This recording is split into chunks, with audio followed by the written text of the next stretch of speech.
Je me gare dans l'allée de ma modeste maison de Lyon, mon corps s'affaissant sous le poids d'une garde de 12 heures aux urgences. 3 arrêts cardiaques, un enfant avec le bras cassé, et un homme qui avait avalé sa prothèse dentaire. Mes vêtements de travail sentent l'antiseptique et la sueur. Tout ce que je veux, c'est une douche chaude et 8 heures de sommeil ininterrompu. Le coucher de soleil doré baigne notre rue de banlieue tranquille d'une lumière ambrée. Madame Dubois arrose ses précieuses dahlias de l'autre côté de la rue, levant sa main ridée dans un geste familier. Je lui rends son salut, en forçant un sourire fatigué. Quelque chose me taraude au fond de mon esprit alors que je contemple ma maison. Les rideaux. Les rideaux du salon ont disparu des fenêtres. Étrange. Maman les a probablement lavés. Encore. Ces frénésies de ménage s'intensifient toujours quand papa fait un nouvel investissement. Je descends de ma vieille Renault Clio, jette mon sac à dos sur mon épaule, et me traîne jusqu'à l'entrée. Le nain de jardin en pierre que papa a acheté dans une brocante il y a 5 ans sourit toujours de son sourire ébréché près des marches. Je fouille dans ma poche pour trouver mes clés, déverrouille la porte, et entre. L'écho creux de mes pas m'arrête net. Maman? Ma voix résonne contre les murs nus. Papa? Rien. Le salon est complètement vide. Pas de canapé où papa regardait le football tous les dimanches. Pas de table basse avec la collection d'oiseaux en céramique de maman. Pas de photos de famille grimpant l'escalier. Pas même le hideux fauteuil marron que mon frère, Kevin, avait insisté pour garder quand il a déménagé. Juste. Rien. Mon cœur bat la chamade contre mes côtes alors que je traverse la maison. Cuisine vide. Salle à manger vide. Les chambres à l'étage, toutes vides. Ma chambre d'enfance où des marques de taille suivaient encore ma croissance sur le chambranle de la porte, dépouillé. Le cabinet de salle de bain où j'avais caché des tampons d'urgence et de l'ibuprofène, vidé. Ils ont tout pris.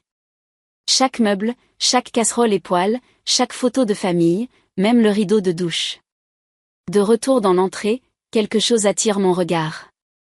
Une seule enveloppe blanche repose au centre du parquet, illuminée par un rayon de soleil couchant. Mes doigts tremblants s'affairent à ouvrir le seau. À l'intérieur, une seule feuille de papier. L'écriture de maman, penchée et hâtive. Merci d'avoir réparé notre crédit, idiote. Nous partons pour la Normandie avec Kevin. Ne nous appelle pas. Mes jambes cèdent. Je m'affaisse sur le sol, le parquet froid pressant contre mes genoux. Une vague de nausée me submerge alors que la vérité s'installe. Ils m'ont abandonné. Pire, ils m'ont volé. Mon téléphone vibre dans ma poche. Un message automatisé d'un agent immobilier. Félicitations pour la mise en vente réussie de votre propriété au 14 rue des Peupliers. Nous prévoyons une clôture dans les 30 jours. La pièce tourne. Ils vendent ma maison. Ma maison. Il y a 7 mois, j'ai dormi dans ma voiture après ma rupture avec Julien. 3 ans ensemble, et il m'a mise dehors sans nulle part où aller. J'économisais chaque centime pour un nouvel appartement, déterminé à reconstruire. Puis maman a appelé à 2 heures du matin, sanglotante. Nous allons perdre la maison, a-t-elle crié.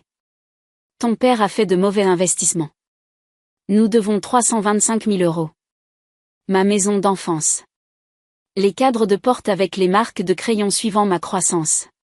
Le jardin où papa m'a appris à attraper une balle de baseball.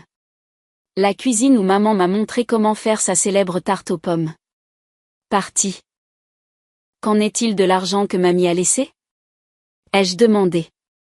Le silence s'est installé entre nous. L'héritage qui aurait dû être partagé entre Kevin et moi. L'argent qui a mystérieusement disparu dans la faillite du bar de Kevin. C'est parti, a murmuré maman. Malgré la colère qui bouillonnait en moi, je ne pouvais pas les laisser tout perdre. Je vous aiderai, ai-je promis. J'ai travaillé des doubles gardes à l'hôpital de la Croix-Rousse jusqu'à ce que mes pieds gonflent et que mon dos crie. J'ai maximisé mes cartes de crédit. Annulé mon assurance dentaire. Mangé des nouilles instantanées au dîner 5 soirs par semaine. Tout ça pour les sauver. Pendant que je vidais mon compte d'épargne, la page Facebook de mes parents se remplissait de photos souriantes. Le triomphe familial sur les problèmes financiers, a posté maman, sous une photo de trinquant au champagne. Ils ont organisé un dîner fastueux pour me remercier, mais ont passé la soirée à flatter la nouvelle idée d'entreprise de Kevin, comme si son premier échec n'était jamais arrivé. Je me suis assise à cette table, les regardant rire et célébrer, et la vérité m'a frappée comme un choc de défibrillateur. J'ai tout donné pour les sauver, et ils agissent comme s'ils s'étaient sauvés eux-mêmes. Cette nuit-là, j'ai fait des recherches sur les droits de propriété jusqu'à ce que mes yeux brûlent. J'ai interrogé l'avocat de la famille sur les options de refinancement quand papa n'était pas là. Puis j'ai fait mon coup. J'ai demandé à mes parents de signer des documents de refinancement qui étaient en fait un acte de renonciation. Les yeux de maman ont vacillé de doute avant qu'elle ne signe. Cela met tout temporairement à votre nom, j'ai expliqué. Pour des raisons fiscales. Elle a hoché la tête, son stylo planant. Vous allez le transférer en arrière ? Bien sûr, ai-je menti. Maintenant, assise sur le sol nu de ma maison vide, cette décision me semble à la fois stupide et prévoyante. Ils ont essayé de vendre ma maison, mais je les ai déjoués. Mon téléphone vibre à nouveau. Un SMS de Kevin. Maman dit que tu dramatises encore. Je fixe son message, puis les pièces vides autour de moi. Dramatique ? Ils ont volé tout ce que je possède sauf les habits sur mon dos. Le soleil disparaît sous l'horizon, me laissant dans l'obscurité. Mais alors que je suis assise dans les ombres grandissantes, quelque chose change en moi. Le poids de la trahison se cristallise en quelque chose de plus dur, de plus froid, de plus déterminé. Cette maison est à moi. Et ils ont fait une terrible erreur. Le lendemain matin, la lumière filtre par les fenêtres nues alors que je m'assieds en tailleur sur le parquet, entouré de papiers éparpillés. Le sommeil est venu par éclats agités la nuit dernière, mon esprit parcourant les possibilités tandis que mon corps se recroquevillait inconfortablement sur la banquette arrière de ma Renault. La maison semblait trop vide, trop creuse pour y rester. Mais je suis de retour maintenant, déterminée à comprendre. Je feuillette le courrier collecté sur le comptoir de la cuisine des factures adressées à mes parents, des circulaires, et une épaisse enveloppe de l'agence immobilière, Côté Soleil, que mon père a dû négliger dans leur départ précipité. Mes doigts tremblent alors que je l'ouvre. Contrat final et instruction de clôture, lis la lettre d'accompagnement. Mon estomac se serre en parcourant les dates. Le contrat a été signé il y a 3 semaines alors que je travaillais de nuit, alors que je leur apportais des courses pendant mes jours de repos, alors qu'ils souriaient et me disaient que les choses s'amélioraient. Mon téléphone vibre d'une notification Facebook. Ma mère a posté une photo d'elle, de mon père et de Kevin devant une modeste maison de plain-pied, les bras liés et souriant largement. Nouveau départ dans l'état de l'étoile solitaire, enfin libre, dit la légende, suivi d'émojis de drapeau du Texas. L'horodatage indique il y a 4 heures. Ma gorge se serre alors que je swipe vers la photo suivante, Kevin tenant un trousseau de clés, rayonnant comme s'il avait gagné à la loterie. La section des commentaires déborde de félicitations de la part de parents et d'amis de la famille qui n'ont aucune idée de ce qu'ils ont fait. Le contrat de vente entre mes mains raconte toute l'histoire. Prix affiché, 450 000 €. Acompte déjà reçu, 10 000 €. Clôture prévue pour la semaine prochaine, 450 000 €. Presque le double de ce que j'ai payé pour sauver cette maison, de l'argent qu'ils comptent prendre tout en me laissant sans rien. Vous êtes des charognards absolus, je murmure, ma voix résonnant dans la pièce vide. J'étale les papiers sur le sol, créant une chronologie de tromperie. Mon père, autrefois comptable respecté, a commencé à jouer il y a 5 ans après avoir perdu son poste dans son entreprise. Les petites mises sont devenues plus importantes, les cartes de crédit ont été maximisées, des prêts ont été contractés sur la maison, son frère, l'oncle Michel, le couvrait lors des réunions de famille, riant des inquiétudes en disant « Jacques traverse juste une mauvaise passe ». Ma mère, perpétuellement à maintenir l'image de la famille parfaite, a redécoré le salon 3 fois au cours de la dernière année, même alors qu'il sombrait dans la ruine financière. Ces réseaux sociaux restaient une galerie soignée du bonheur familial, chaque publication plus fabriquée que la précédente. Et Kevin, mon estomac se serre en pensant à mon jeune frère, l'enfant d'or qui ne pouvait rien faire de mal. Son entreprise de bar sportif raté a englouti tout l'héritage de ma grand-mère, pourtant il est resté sans blâme. Il trouve juste son chemin, disait ma mère, pendant que je travaillais 60 heures par semaine à l'hôpital. Mon téléphone vibre à nouveau. Un SMS de Marine, la petite amie de Kevin depuis 2 ans. C'est vrai que tu es sans abri maintenant? Kevin dit que tu dramatises à propos du déménagement. Avant que je puisse répondre, un autre SMS arrive, celui de Sophie, ma collègue des urgences. J'ai entendu ce qui s'est passé, la chambre d'amis est à toi si tu en as besoin, ne te précipite pas pour partir non plus. La gentillesse me prend au dépourvu, me faisant verser des larmes inattendues. Un coup à la porte d'entrée me surprend. Madame Duval se tient sur le porche, ses cheveux argentés captant la lumière du matin. Elle tient une petite boîte dans ses mains usées. Je les ai vus charger le camion à minuit, dit-elle, sa voix calme de désapprobation. Ils ont dit à tout le monde que tu avais approuvé la vente, que tu les rejoindrais au Texas le mois prochain. Elle me tend la boîte. Je vis à côté depuis 30 ans, Manon. Je sais quand quelque chose ne va pas. À l'intérieur de la boîte, je trouve des photos de famille, que Madame Duval avait empruntées quand elle a repéré Kevin les jetant dans une benne à dons. L'agent immobilier m'a appelé ce matin, continue-t-elle, m'a posé des questions sur la situation familiale. Je lui ai dit qu'elle devrait vous parler directement. Comme appelé par ces mots, mon téléphone sonne avec un numéro inconnu. L'assistante de l'agent immobilier, appelant pour vérifier les détails de la vente en cours. Il semble y avoir une divergence avec le titre. Elle explique, sa voix professionnellement neutre. La propriété a été transférée uniquement à Manon Dubois, il y a 7 mois. Les vendeurs actuels ne sont pas inscrits sur l'acte. Un poids se lève de ma poitrine alors que je la remercie et raccroche. L'acte de renonciation a fonctionné. La maison m'appartient légalement. Mon soulagement momentané se brise lorsque mon téléphone vibre d'une notification vocale. La voix de mon père remplit la pièce, enrouée de colère. Tu ferais mieux de ne pas tout gâcher pour nous. Nous avons besoin de cet argent. Tu nous dois après tout ce que nous avons fait pour toi. Je supprime le message. Mes mains sont maintenant stables. Les enjeux n'ont jamais été aussi clairs. Mes cartes de crédit sont maximisées pour avoir sauvé cette maison. Je n'ai nulle part ailleurs où aller. Si elle conteste l'acte de renonciation, je pourrais tout perdre. Sans logement stable, ma position à l'hôpital pourrait être compromise. La présence et l'apparence comptent dans les soins de santé. L'agent immobilier rappelle 1 heure plus tard, son ton considérablement plus froid que celui de son assistante. Mademoiselle Dubois, nous avons terminé la recherche de titre. La vente ne peut pas procéder sans votre autorisation en tant que propriétaire légal. Nous avons gelé la transaction en attendant des clarifications. Merci, je réponds, surprise par le calme dans ma voix. Ce soir-là, Sophie arrive avec un matelas gonflable, un sac de plats à emporter, et un câlin féroce. Juste jusqu'à ce que tu te remettes sur pied, dit-elle, m'aidant à gonfler le matelas dans ce qui était autrefois ma chambre. La nuit tombée, je reste éveillée à fixer le plafond. La maison craque et s'installe autour de moi, des bruits familiers de l'enfance qui semblent maintenant différents. Ce vide, cette trahison, cela devrait me briser. Au lieu de cela, je sens quelque chose se durcir à l'intérieur, comme du béton qui prend. Ils voulaient vendre ma maison et disparaître avec l'argent, mais je les ai déjoués. Demain, je commence à reconstruire. Pas seulement les meubles et les objets, mais des limites qui auraient dû être en place il y a des années. Je ferme les yeux, étonnamment en paix dans ma maison vide. Elle est mienne maintenant. Vraiment mienne.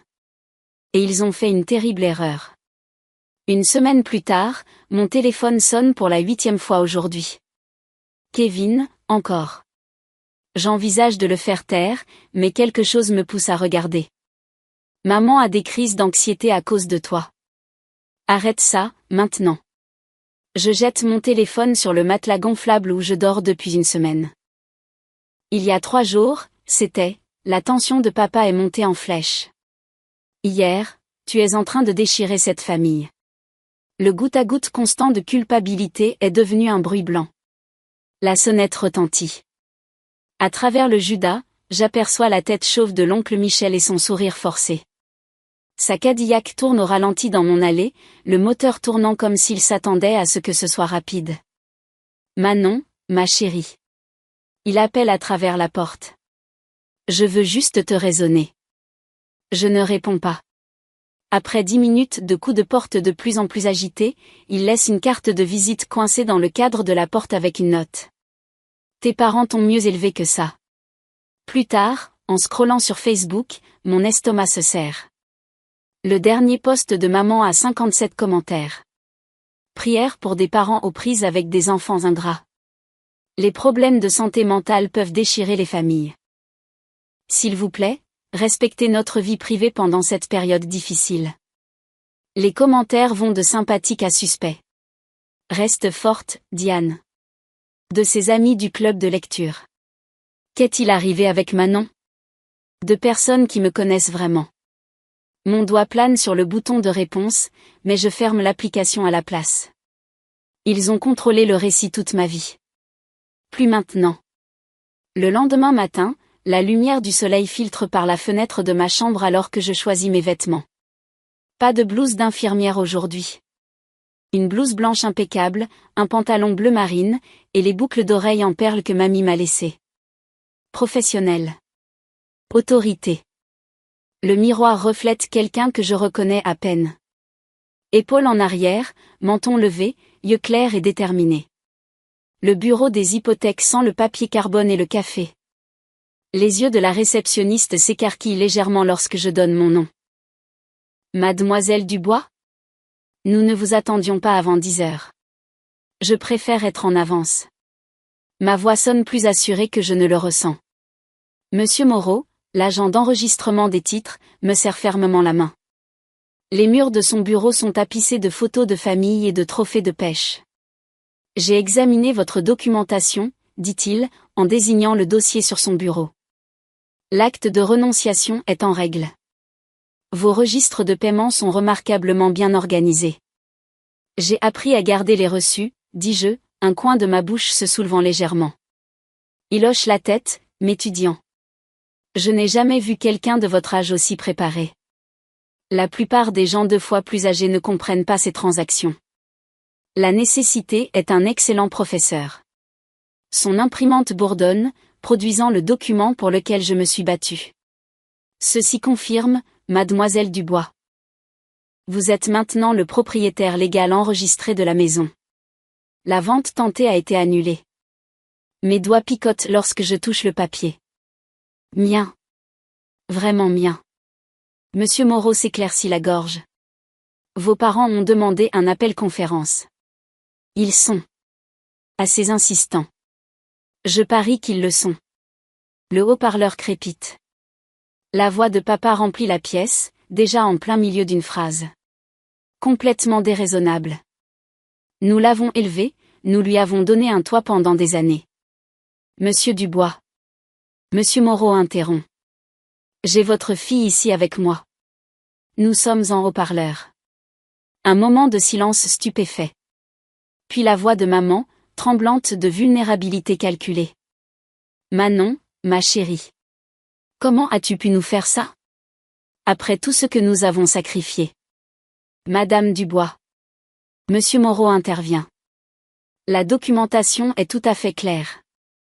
Votre fille a payé 325 000 € pour éviter la saisie de la propriété.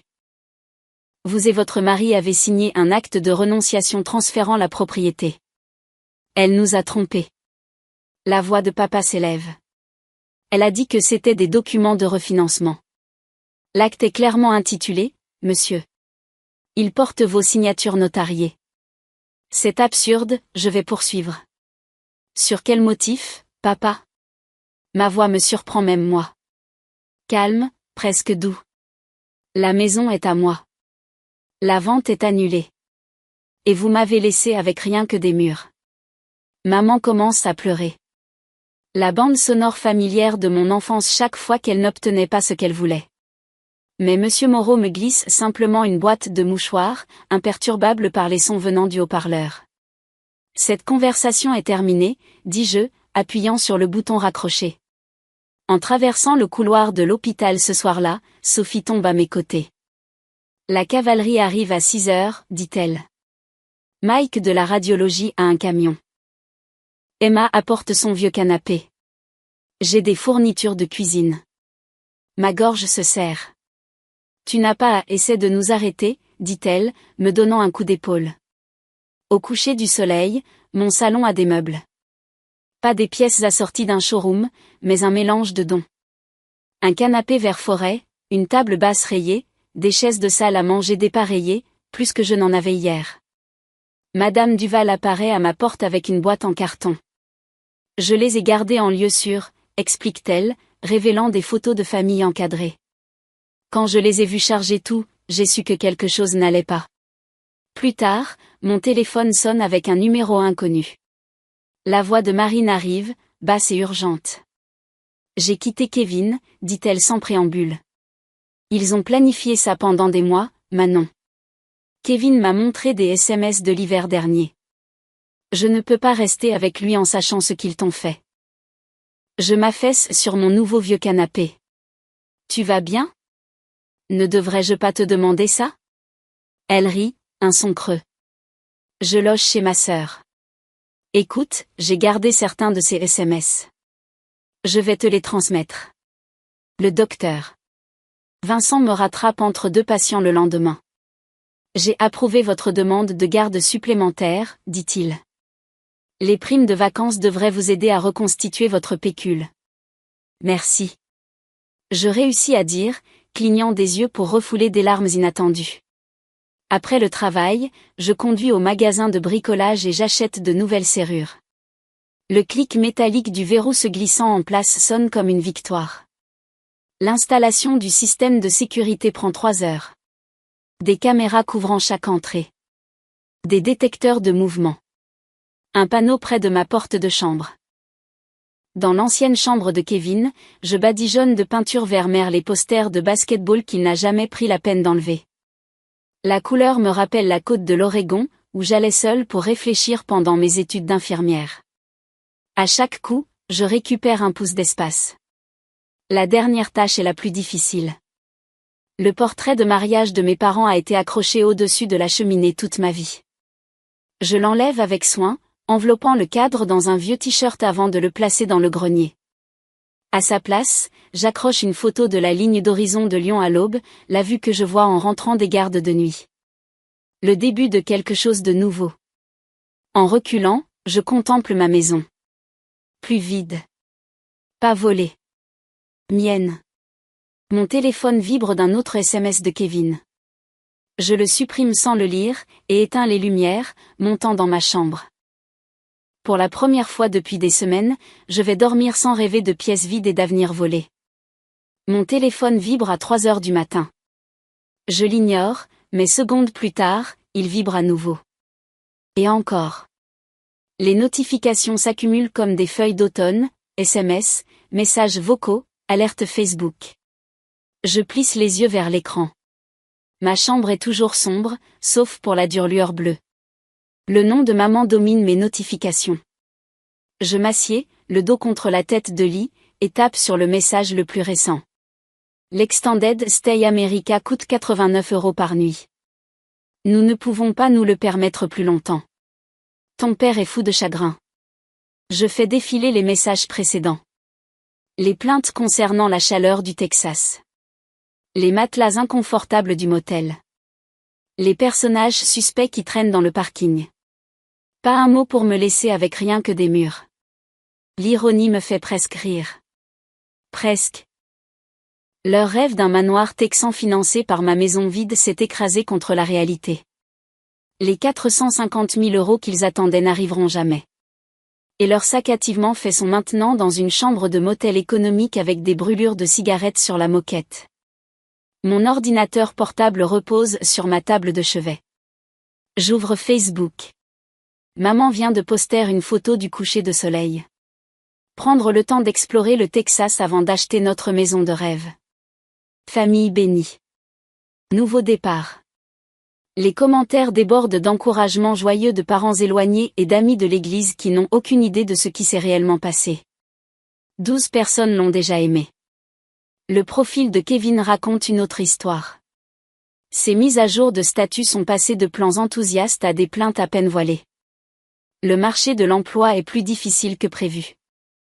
Quelqu'un connaît-il quelqu'un qui embauche à San Antonio? Je ferme l'ordinateur portable sans répondre aux messages. Laissez-les mijoter dans les conséquences qu'ils ont créées. La lumière du matin filtre par mes nouveaux rideaux alors que je me prépare pour ma garde. J'ai été prudemment silencieuse en ligne depuis leur départ. Les regardant défaire leur récit sans mon interférence. Aujourd'hui me semble différent. Aujourd'hui, je suis prête. Je cale mon téléphone contre le comptoir de la cuisine et prends un selfie dans ma blouse d'infirmière. Debout fièrement devant le mur fraîchement peint du salon. La légende vient facilement. Certaines choses gagnées ne peuvent jamais être enlevées. Reconnaissante pour cette maison et la communauté qui m'a soutenue à travers des défis inattendus. En quelques minutes, des commentaires apparaissent de la part de voisins, de collègues, d'anciens camarades de classe. Ils ont entendu des rumeurs. Ils choisissent des camps sans que je dise un mot. Tellement fier de toi, Manon. Tes parents ont toujours été louches avec l'argent. Appelle si tu as besoin de quoi que ce soit, ma chère. J'envoie un email avant de partir au travail. À papa. Objet, réexpédition du courrier. J'ai décidé de garder la maison. Veuillez me faire suivre votre nouvelle adresse pour tout courrier restant. Manon. Court, simple, définitif. Lorsque je reviens de ma garde 8 heures plus tard, mon téléphone contient un SMS de Marine, la petite amie de Kevin. Kevin a été licencié hier. Ils ont découvert qu'il avait menti sur son expérience. Je tape en réponse, c'est une bonne chose que tu aies déménagé avec ta sœur. Mais tu pourrais toujours revenir à Lyon.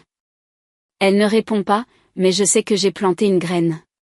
L'oncle Michel appelle ce soir-là. Sa voix porte le poids de l'obligation familiale, tendue par la déception. Il demande à rester dans mon sous-sol, dit-il. Je ne peux pas refuser la famille, mais Manon, ce qu'ils t'ont fait. Fais ce que tu as à faire, oncle Michel. Ton père dit qu'il y a encore une chance de vendre la maison et de partager l'argent.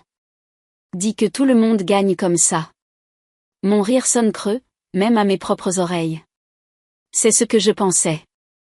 Son soupir traverse les frontières de l'État. Ta mère a appelé tout le monde du vieux quartier. Les gens commencent à poser des questions. Leur image de famille parfaite s'écroule brique par brique. À Lyon. Au Texas. Partout. Plus tard dans la nuit, le message vocal larmoyant de maman remplit ma cuisine alors que je coupe des légumes pour le dîner. Bébé, s'il te plaît. Nous avons fait une terrible erreur. Nous devons juste rentrer à la maison. Ton père ne dort pas, Kevin nous reproche tout. S'il te plaît, rappelle-moi. Je le supprime et continue de couper. L'email de papa arrive ensuite. Nous pourrions partager les recettes 50-50e si tu vends maintenant. Le marché est chaud. Sois raisonnable, Manon. Le SMS de Kevin est moins diplomatique. Tu as détruit cette famille. Je me tiens à la fenêtre de ma cuisine, regardant les étoiles apparaître au-dessus de mon jardin. Le jardin où papa m'a appris à lancer une balle de baseball. Le jardin où maman plantait des tulipes chaque printemps. Le jardin que je tondais chaque samedi pour gagner mon argent de poche. Mes doigts tapent une réponse à Kevin. Le jour où j'ai eu besoin d'un toit, tu m'as laissé sans abri. Maintenant, débrouille-toi comme je l'ai fait. Bloqué. Supprimé. Respirer. 3 jours plus tard, mon avocat appelle. Bonne nouvelle. Leur contestation légale de l'acte de renonciation a été rejetée. Le juge n'a même pas eu besoin d'entendre les arguments. La banque confirme ce que je sais déjà. Le prêt hypothécaire est uniquement à mon nom. La montagne de dettes de cartes de crédit que j'ai contractées pour sauver cette maison plane toujours. Mais chaque chèque de paie la réduit. Chaque garde supplémentaire me rapproche de la liberté. Cette nuit-là, j'accroche un nouveau miroir dans l'entrée, l'endroit où leur portrait de mariage dominait autrefois le mur. Mon reflet montre quelqu'un que j'apprends encore à connaître. Une femme qui a arrêté de s'immoler pour réchauffer les autres. La maison semble différente maintenant. Plus petite, sans leurs attentes démesurées. Plus grande avec des possibilités qui n'appartiennent qu'à moi. Mon sacrifice financier a été énorme, mais il m'a sauvé d'une vie d'exploitation. Certaines leçons coûtent tout mais vous apprennent votre vraie valeur. Et dans mon cas, c'est exactement le prix de cette maison. Un mois plus tard, la pluie frappe mes fenêtres comme de petits points demandant l'entrée. Octobre à Lyon apporte des tempêtes qui emportent la chaleur persistante de l'été et exposent les os nus de la réalité. Je suis recroquevillée sur mon nouveau canapé, une modeste trouvaille d'occasion que Jennifer m'a aidé à porter jusqu'aux marches de devant le week-end dernier, en révisant des dossiers de patients lorsque des phares balaient mon mur de salon. Une portière de voiture claque. Puis une autre. Une troisième. Mon estomac se serre. Je reconnais ses pas sur l'allée avant que la sonnette ne retentisse. L'application de caméra de sécurité sur mon téléphone confirme ce que mon corps avait déjà senti. Mes parents et Kevin, blottis sous un seul parapluie sur mon porche, leurs visages tirés et désespérés. J'envisage de ne pas répondre. Les laisser se tenir sous la pluie comme je me suis tenue dans une maison vide il y a 3 mois. Mais ce n'est pas qui je suis. Plus maintenant. Quand j'ouvre la porte, maman s'avance d'abord, son mascara traçant de sombres rivières sur ses joues. Manon. Dieu merci. Nous n'avons nulle part ailleurs où aller. Papa a l'air plus petit d'une certaine manière, ses épaules voûtées contre la pluie battante. La situation texane. Ça n'a pas marché. Kevin les dépasse tous les deux, l'eau dégoulinant de sa veste en cuir sur mon parquet fraîchement rénové. Tu dois réparer ce que tu as cassé. Il dit sèchement. Ils ont dû vendre leur voiture juste pour revenir ici. Je ne dis rien. Je m'écarte simplement pour les laisser entrer dans l'entrée. La maison qu'ils ont dépouillée contient maintenant juste assez de meubles pour leur rappeler ce qui manque. Mes meubles. Ma maison. Après tout ce que nous avons fait pour toi. Maman murmure, sa voix craquant avec une précision calculée. J'ai changé tes couches. Je t'ai soigné pendant la varicelle. Je t'ai aidé à postuler à l'école d'infirmière. J'ai répété ce moment en thérapie, sous la douche, en fixant mon plafond à 3 heures du matin. Pourtant, maintenant qu'il est là, un calme étrange s'installe en moi. Je ne ressens plus de rage. Juste de la clarté. Voulez-vous vous asseoir ? Je demande, en désignant le salon. Ils échangent des regards confus avant de me suivre. Les yeux de papa glissent vers le manteau de la cheminée, où leur portrait de mariage trônait autrefois. À sa place se trouve une copie encadrée de ma licence d'infirmière. Quand j'avais 16 ans, je commence, me perchant sur le bord de mon fauteuil. J'ai accidenté la voiture de papa. Vous vous souvenez ? Tu m'as privé de sortie pendant 3 mois et tu m'as fait travailler dans l'entrepôt de l'oncle Michel pour payer les réparations. Papa fronce les sourcils. Qu'est-ce que ça a à voir ? Tu m'as appris les conséquences. Je continue. La responsabilité. Payer mes dettes. Je saisis le dossier sur ma table basse. Alors j'ai gardé une trace des miennes. Et des vôtres. J'ouvre le dossier et retire une pile de relevés bancaires, soigneusement surlignés en jaune. 78 000 €. C'est ce que j'ai payé pour l'hypothèque et les taxes foncières sur 7 mois. Je les pose sur la table. Plus 23 000 € de dettes de carte de crédit que j'ai contractées pour garder ce toit au-dessus de vos têtes. La main de maman vole à sa gorge. Manon, nous n'avons jamais demandé. Ensuite, je sors mon téléphone et j'ouvre Facebook. Pendant que je mangeais des nouilles 5 soirs par semaine, vous avez posté ceci. Je fais défiler leurs photos souriantes du Texas. Les dîners au steakhouse. Les virées shopping. La visite du vignoble. Des choix budgétaires intéressants pour une famille en crise financière. Kevin se déplace inconfortablement. Les réseaux sociaux ne sont pas la vraie vie. Non. J'extrais la note manuscrite d'une pochette de protection, maintenant encadrée professionnellement. Est-ce que c'est assez réel ? Merci d'avoir réparé notre crédit, idiote. Nous partons pour la Normandie avec Kevin. Ne nous appelle pas. Ma voix ne faiblit pas. L'écriture de maman. Le sentiment de papa. Votre cadeau d'adieu collectif. Le silence s'épaissit jusqu'à ce que papa s'éclaircisse la gorge. Nous avons fait une erreur. Nous sommes désolés. Désolés que vous vous soyez fait prendre. Je le corrige. Désolé que votre plan ait échoué. Je pose le document final sur la table, une déclaration notariée de Marine. L'ex-petite amie de Kevin avait une histoire assez intéressante à raconter. Comment vous avez planifié ça pendant des mois? Comment vous avez discuté de la vente de ma maison pendant que je travaillais des doubles gardes pour la sauver? Le masque de papa se fissure. Ses yeux dartent vers la sortie comme ceux d'un animal acculé. Tu n'avais pas le droit de monter Marine contre nous. Je n'ai monté personne contre vous. Vous l'avez fait vous-même. Les larmes de performance de maman cèdent la place à quelque chose de plus rugueux, de plus laid. Comment as-tu pu faire ça à ta propre mère? Sa voix s'élève. Où sommes-nous censés aller? Au même endroit où j'étais censé aller quand vous avez vidé ma maison et essayé de la vendre sous mes pieds. Les mots viennent facilement maintenant. Vous ne m'avez jamais vu comme une famille, juste comme une ressource à utiliser.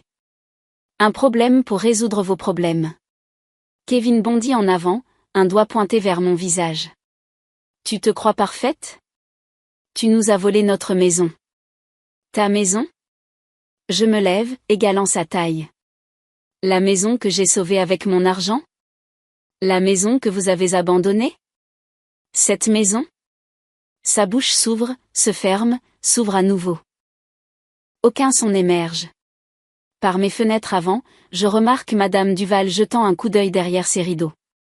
2 portes plus loin, la famille Collins a interrompu sa promenade canine du soir pour regarder le drame se dérouler. La honte de ma famille est maintenant aussi publique que leur trahison. Vous pouvez rester au motel 6 sur Powell, dis-je calmement. J'ai arrangé 3 nuits, payées d'avance. Après ça, vous êtes livré à vous-même. 3 nuits? La voix de maman craque. Qu'est-ce que nous sommes censés faire après ça? Je marche jusqu'à la porte et je l'ouvre.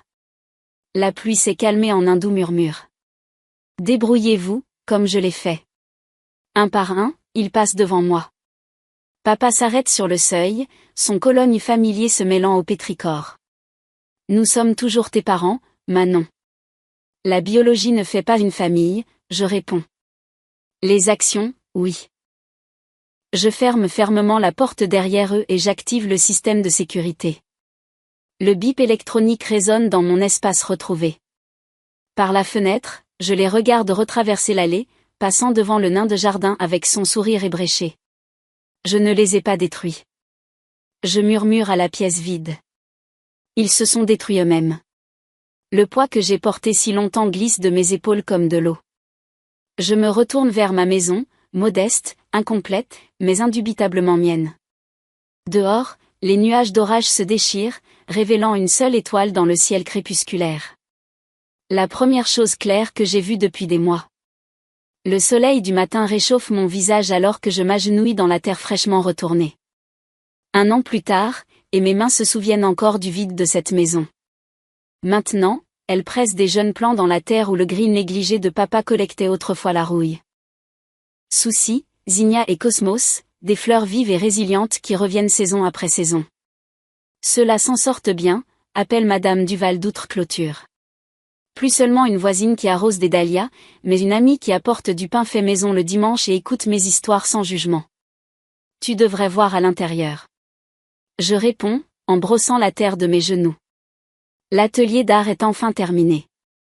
Ce qui était autrefois le bureau poussiéreux de papa, où il élaborait des stratagèmes financiers qui ne se sont jamais concrétisés, déborde maintenant de lumière naturelle. Des tables éclaboussées d'argile tiennent des tasses et des bols à moitié terminés. Mes doigts trouvent la paix en façonnant quelque chose à partir de rien. La chambre d'amis à l'étage est prête pour Lucia, l'étudiante infirmière que je forme. Sa situation fait écho à la mienne il y a des années, talentueuse, mais noyée par les obligations familiales. La différence? Elle aura quelqu'un dans son coin cette fois. Docteur. Vincent dit que le mentorat fait partie de ma guérison. En thérapie, j'ai appris à nommer ce qui s'est passé. L'abus financier. Les mots me collent encore parfois à la gorge, mais chaque semaine, ils viennent plus facilement. La famille n'est pas toujours qui t'a élevé, m'a-t-elle rappelé la dernière séance. Parfois, c'est qui t'aide à te relever. Le groupe de soutien que je dirige à l'hôpital de la Croix-Rousse hoche la tête en reconnaissance lorsque je partage cela. 8 autres survivantes. Toutes apprenant à démêler l'amour de l'exploitation. Quand une nouvelle membre murmure, mais leur famille, je ne sursaute plus. Marine envoie des SMS occasionnellement à propos de Kevin. Des emplois de niveau d'entrée. Des appartements partagés avec des colocataires. Mes parents se sont séparés il y a 6 mois. Maman dans le sous-sol de l'oncle Michel. Papa dans un studio. Le rêve texan s'est dissous comme du sucre et de la pluie. Je ne ressens rien en lisant ces mises à jour. Pas de satisfaction. Pas de colère. Juste une distance paisible. Comme regarder les vagues depuis un rivage vers lequel je n'ai plus besoin de nager. La sonnette retentit. Jennifer arrive la première pour la pendaison de crémaillère, les bras chargés de cidre pétillant et d'assiettes en carton. Cet endroit est magnifique, dit-elle, admirant les murs maintenant couverts d'œuvres d'art locales. Le parc est rénové. Les étagères remplies de revues d'infirmières et de livres de poterie. Des invités affluent tout au long de l'après-midi. Ma famille choisit. Madame Duval apporte sa célèbre tarte aux myrtilles. Des collègues des urgences. Des amis du cours de poterie. La maison se remplit de rire là où autrefois mes pas résonnaient contre les murs nus. Jennifer lève son verre alors que le coucher du soleil dort la salle à manger. À Manon, qui nous a tous appris ce à quoi ressemble vraiment la force. Plus tard, quand tout le monde est parti, je m'assieds avec l'album photo que j'ai enfin ouvert. Des photos de ma maison d'enfance, maintenant arrangées selon mes termes. Maman et papa sourient derrière le verre, figés dans un temps avant que la trahison ne nous désassemble. La photo de remise de diplôme de Kevin. Tous exposés non pas comme des blessures mais comme des chapitres d'une histoire plus longue. Parfois, la chose la plus aimante que vous puissiez faire est d'arrêter de sauver ceux qui vous nuisent à plusieurs reprises. Les frontières les plus dures protègent les cœurs les plus doux. Sur la balançoire du porche avant, je regarde les lucioles clignoter dans le crépuscule. Le poids des clés de maison dans ma paume semble juste. Gagné. Le jardin que j'ai planté fleurira au printemps prochain et au printemps suivant. Les racines poussent plus profondément que quiconque ne le voit. C'est ma maison retrouvée, renouvelée, et enfin en paix.